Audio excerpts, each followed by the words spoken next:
ಈಗ ಕೋಲಾರ ಜಿಲ್ಲೆ ಕೋಲಾರ ತಾಲೂಕು ಅಮಾನಿಕೆರೆ ಬೆಟ್ಟ ಶಾಂತಿನಗರ ಮಧ್ಯ ಇದೆಲ್ಲ ಹೋಗುವಂತದ್ದು ಅಲ್ಲೂ ಕೂಡ ಸುಮಾರು 11 ಕೋಟಿ ರೂಪಾಯಿ ಅಲ್ಲೊಂದು ಕಾಮಗಾರಿಯನ್ನ ಕೋಲಾರ ಜಿಲ್ಲೆಯಲ್ಲಿ ಕೋಲಾರ ತಾಲೂಕಲ್ಲಿ ತೆಗೆದುಕೊಂಡಿದೆ.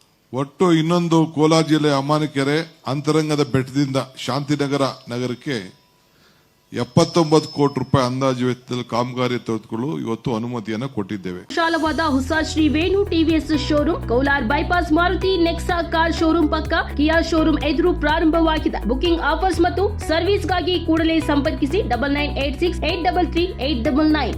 ಇವತ್ತು ಚಿಕ್ಕಬಳ್ಳಾಪುರ ಜಿಲ್ಲೆ ಬಾಗೇಪಲ್ಲಿ ತಾಲೂಕು ನಮ್ಮ MLA ಬಹಳ ಒತ್ತಡ ಇತ್ತು, ಅದಕ್ಕೂ ಮಾಡಿದ್ದೇವೆ. ಪಾತಪಾಳ್ಯ ಹೋಬಳಿಯ ಪಾತನಕೋಟೆ ಗ್ರಾಮದ ಗಂಟಲಮ್ಮ ಕಣಿವೆ ಮಲ್ಲಮ್ಮ ಅಡವೆಗೆ ಜಲಾಶಯ ನಿರ್ಮಾಣಕ್ಕೆ 189 ಕೋಟಿ ನಮ್ಮ ಜಲಸಂಪನ್ಮೂಲ ಇಲಾಖೆಯಿಂದ ಅದನ್ನ ಆಡಳಿತ ಅನುಮೋದನೆಯನ್ನ ಕೊಟ್ಟಿದ್ದೇವೆ. ಸೊ ಇಲ್ಲಿ ಚಿಕ್ಕಬಳ್ಳಾಪುರ ಜಿಲ್ಲೆ ಈ ನಂದಿ ಗಿರಿಧಾಮದಲ್ಲಿ ಹೋಟೆಲ್ ಮತ್ತು ಇತರೆ ಸೌಲಭ್ಯಗಳಿಗೆ 50 ಕೋಟಿ ರೂಪಾಯಿ ನಾವು ಇಲ್ಲಿ ಕೊಟ್ಟಿದ್ದೇವೆ.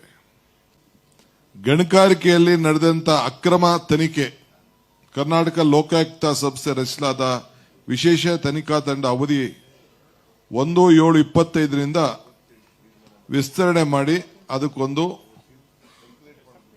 ಹೊಸ ಇದನ್ನ ಹೇಳ್ತಾ ಇದ್ದೀನಿ. ಗಣಿಗಾರಿಕೆ ನಡೆದ ಅಕ್ರಮ ತನಿಖಾ ಕರ್ನಾಟಕ ಲೋಕಾಯುಕ್ತ ರಚಿಸಲಾದ ವಿಶೇಷ ತನಿಖಾ ತಂಡ ಅದಕ್ಕೊಂದು ಹೊಸ ಕ್ಯಾಬಿನೆಟ್ ಸಬ್ ಕಮಿಟಿಯನ್ನ ನಾವು ರಚನೆ ಮಾಡಿ ನಮ್ಮ ಲಾ ಮಿನಿಸ್ಟರ್ ನೇತೃತ್ವದಲ್ಲಿ ಕೂಡಲೇ ಅದರ ಬಗ್ಗೆ ವರದಿಯನ್ನು ಕೊಡಬೇಕು ಅಂತೇಳಿ 1 ತಿಂಗಳಲ್ಲಿ ವರದಿಯನ್ನು ಕೊಡಬೇಕು ಅಂತೇಳಿ ಅವರಿಗೆ ನಾವು ಮನವಿ ಮಾಡಿದ್ದೇವೆ. ಕರ್ನಾಟಕ ರಾಜ್ಯ